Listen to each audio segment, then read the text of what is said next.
who are wary about this. Either senators blocking this. This is what they're sort of trying to get through right now. Like, here are the Republicans they're going for. And like right now it's like you just get reporting that's like, well, Warner's on the fence about changing, or, Warner's on the fence about changing the filibuster. So like you just get this really vague stuff that's not concrete in terms of like here's what's next on the docket. Like the fact that we don't even have a like what's next, what are we voting on next, like thing is I imagine that from the Schumer perspective, wants to be absolutely sure he has the entire caucus on board before he even makes a move or publicly announces he's trying to do something. And like we know also that like he's not a guy who whips votes. He just sort of tries to get his people comfortable before he does anything. He did come out and say the other day, like, the PRO Act gets a vote if you got 50 co-sponsors. Yeah, exactly. Well, that to me seems indirectly, though, by basically telling Ryan Grimm at The Intercept to publish the story. Like, it wasn't like he came out and was, being aggressive about these 5 senators aren't supporting it. Oh, right. No, I think but I think he's out there. I think he's basically saying, like, this is not my job. When he says that, he's saying, unions, you got to go absolutely and work on these people, right? I mean, that's what he's basically saying is like, my job is just to take notes. Yeah. Who's voting what? And you guys are the ones, which, that's not unreasonable.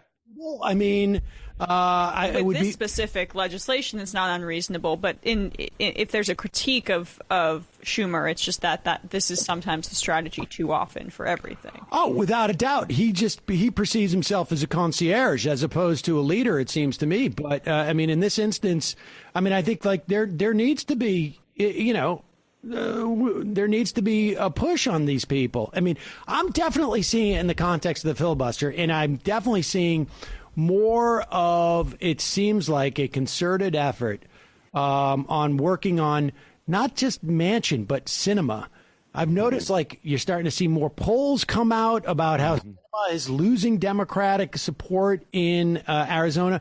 Give me your take on her whole strategy, because I think like there is it's an interesting sort of fallacy that I think she has stumbled into, which is like, I can be a Democrat and be a maverick in the same way that John McCain as a Republican could be a maverick. And it doesn't work that way, does it? The purple wig isn't enough, I think.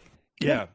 Putting aside the how she's going about it, the brand doesn't work the same way if you're a Democrat in Arizona, it seems to me.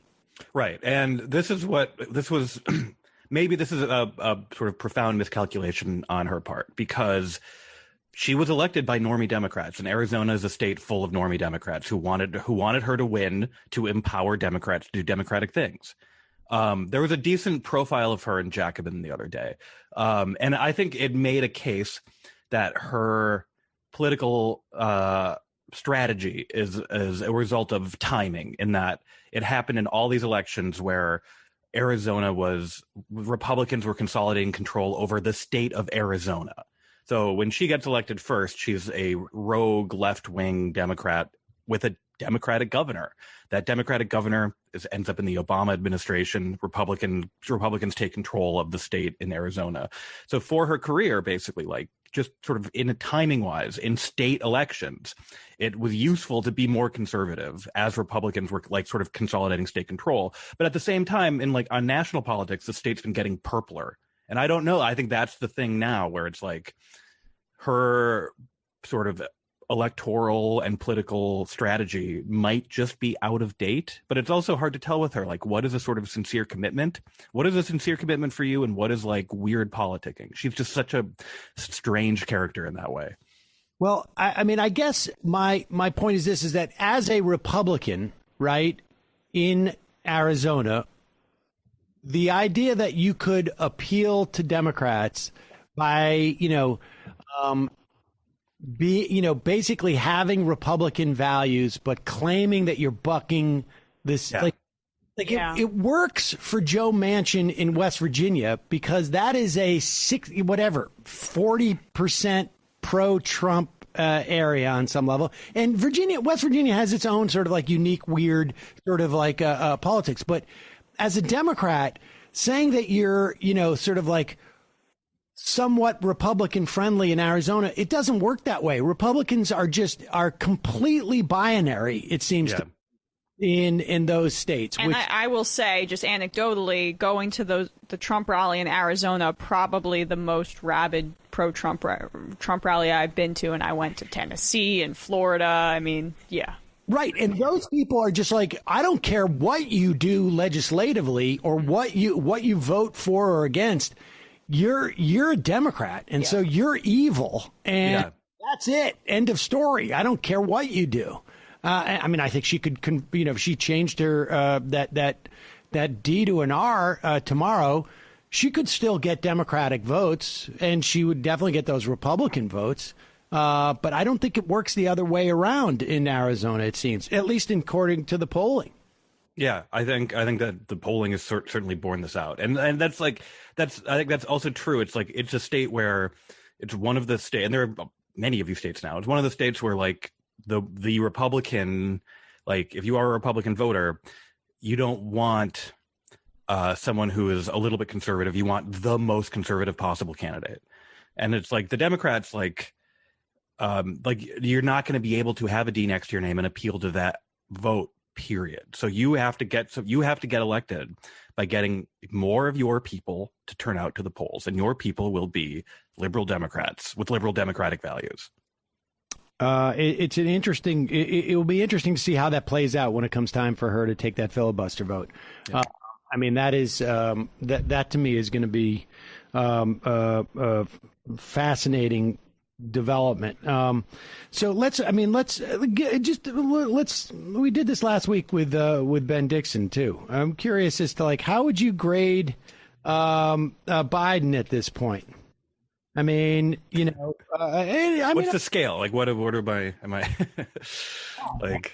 I don't know. I mean, you don't have to actually give a letter grade, but I'm just saying, what is your sense? I mean, I'm not going to tell you what we came up with last week, but it's a test to see if you watch the show. That's a test. So you're going to get a grade too.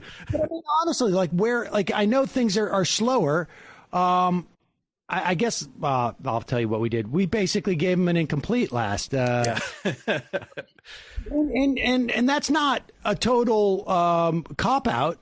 I mean, we could have assessed like he's failed because he did a $750 billion coronavirus package that like $250 billion of it was going to corporations. No, I mean, like he either exceeded expectations or met them with that bill, I think. And also, now it's just sort of. I said that I think he's in the 80th percentile of what Biden is. Like, I thought Biden could be capable of as president right now. I mean, I think that maybe is that too generous? No, I think that's super fair. And like, I will say, like, if you told a year ago me Joe Biden's going to be president, I would have put my head in my hands. I would have been like, fuck, like, oh. Worst possible outcome, and he's exceeded the expectations of year ago me by quite a bit. I think it's worth keeping an eye on his foreign policy, because that's where he's being just as predictably bad as I would have worried about. That's exactly where it seems like there hasn't been any evolution here yet. And I think Congress really ought to. I hope we're seeing signs of them beginning to reassert themselves in that, although it's been years and decades of them sort of refusing to. Domestically, though, right, I think incomplete's right, because he's promising a lot of things that if he can deliver on will make him a fantastically successful president. And, he's got to make sure that we're not seeing, the House pass bill after bill and it just go nowhere in the Senate. Like, that's what he's got to do now. And, it's already really like fair to credit him for stuff like the fact that, my mother got a COVID-19 vaccine, and like the vaccine rollout in the United States has been very, very well done. And I think that just, there's Democrats campaign on this, and oftentimes they don't deliver, but having competent people be put in charge of it was good. And so like, that's an impressive achievement. And I think and so to go back to what I was just describing, like, all right, like foreign policy wise, what are we going to do for the rest of the world on that? That's important too, you know? Yeah, you wrote a piece about not to basically telling people don't worry so much about Republican men essentially deciding that they're going to reject the vaccine. Why is that? Why do you worry? So for one reason, it's that the number of people who are hesitant about it is going to decline. It declined hugely among Black Americans already, and that will happen just as a result of sort of more information about it, but also like eventually you are going to know and see and interact with people who got the vaccine and are fine. This is a mass vaccination of every adult American. It's like not a thing where it's like it'll be rare for you to run into it. Like you will know people. And so there's going to be some core, like there will be a core of people who are scared of getting it.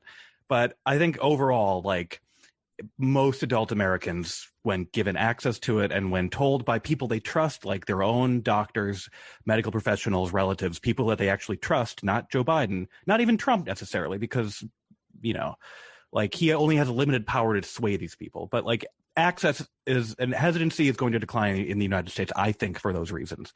And the more important thing to worry about, as I've written once or twice now, is that like it's also hugely important for the rest of the world to get access to these vaccines.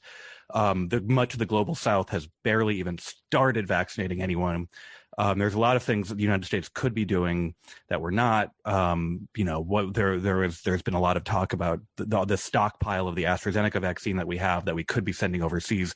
But at a simpler level, something that a lot of countries in the global South, led by India and I forget what other country. They've been asking the World Trade Organization to temporarily waive the patents on these drugs so that they can manufacture them themselves. India has the capacity to manufacture them, but you know there are a couple patents that like would make it, you know, the World Trade Organization has the ability to temporarily allow them to do so, which would help enormously. Yeah, it is stunning. I mean, you want the sort of the most grotesque, simplest, one-dimensional expression of the horrors of capitalism. Yeah. The idea that like the billions that they've already made is not enough, and they're basically holding this stuff ransom for the developing world. It really is. It's nuts. Let's talk a little bit about the press conference this week because, you've been doing this for quite some time. You remember the media during the aughts, this press conference was, and we saw it actually not just with the press conference, but also sort of, I guess, last week with the, ABC going down to the border and doing their panel at the border. And, I think Meet the Press did, 43 segments on the crisis at the whatever it was.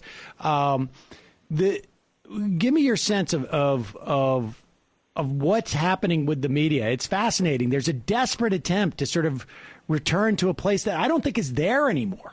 Yeah, I think that's right. And I don't know. It's like, and I think we're talking a lot about the TV news in particular and the way they do these things, because the press conference demand is like, that's a TV news demand.